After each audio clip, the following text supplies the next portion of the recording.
One just side comment, we never get the gospel told from the perspective of certain people. And I just wonder how Zebedee, the father, felt as his sons took off. The ones who are supposed to mend the boat and pull the big fish nets in. If he had a different take on this that day, I'm sure he was happy later. Today, we are in the first week of ordinary time.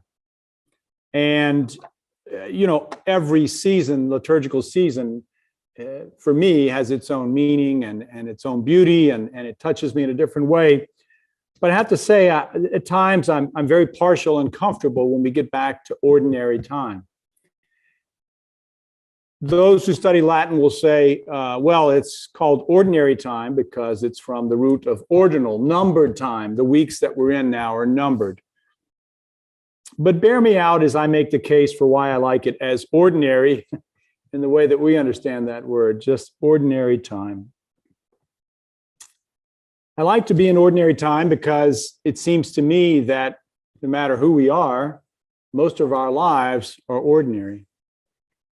Here in Kansas City, the great Patrick Mahomes, I'm sure, he has his incredible moments I've seen, and you've watched them.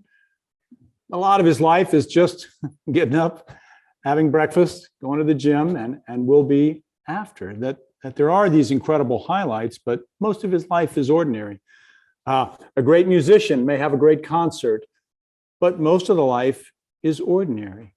A great artist, you look at that piece of work, but most of his days or her days are ordinary days.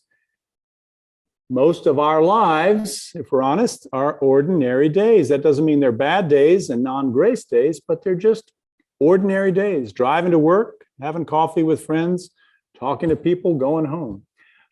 Ordinary time.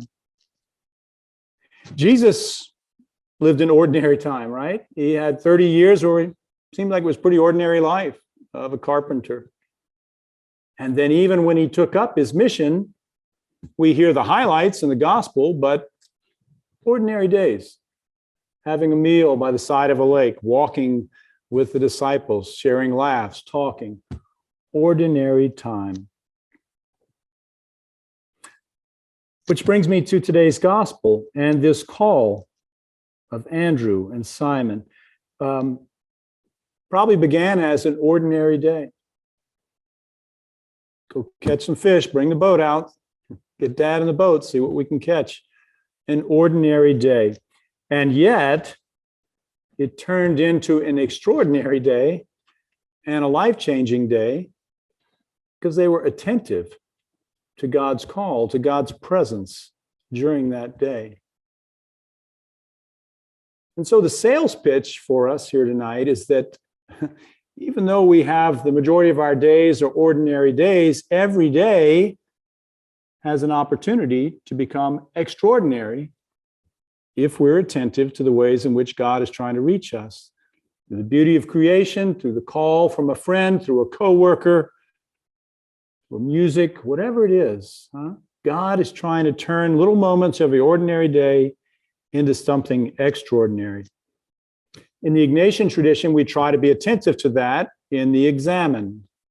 We try and spend a couple of times a day saying, where have been those extraordinary moments? And Father Ron Boudreau will talk to us a little about that tonight. But as we begin our journey through ordinary time, I ask you just to revel in the fact that most of our days are ordinary, but every day has extraordinary moments. And let's not lose sight of those. Let's practice our Ignatian spirituality if we can to find those extraordinary moments. God bless us. God give us the grace to do that.